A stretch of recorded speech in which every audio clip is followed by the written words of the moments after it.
Bonjour et bienvenue au JT du siècle, en ce lundi 11 novembre.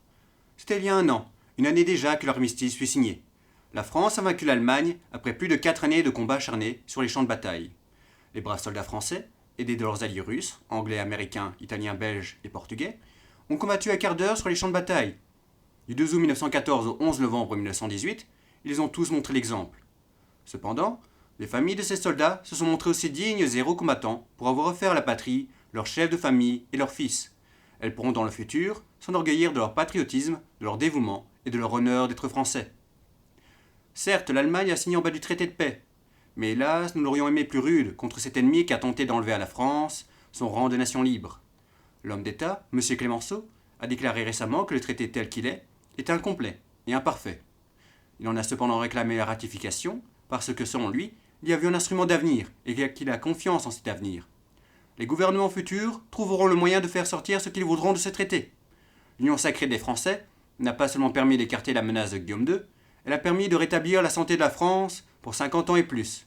Les vieilles querelles ont laissé place à la sécurité et la prospérité. L'union de tous les Français, sous l'égide de la République, nous a valu la victoire. La France montre aux autres peuples qu'elle garde l'esprit, les mœurs et la tradition de la vraie civilisation. Depuis le 10 novembre à Paris, l'Ouest Lumière ne distribue aucune énergie électrique par manque de charbon. Une centaine d'usines et d'ateliers ont dû arrêter leurs activités par manque de courant. L'animation est grande dans les rues des cités industrielles. Les ouvriers protestent contre ce chômage obligatoire. Cependant, aucun incident n'est à signaler pour le moment, mais il n'est pas impossible que des manifestations prennent place si la situation continue. De plus, la plupart des communes de la banlieue ouest ont dû mettre en place des mesures d'économie d'énergie. Avec les élections prochaines qui auront lieu ce dimanche, plusieurs représentants de l'Église ont émis un commentaire.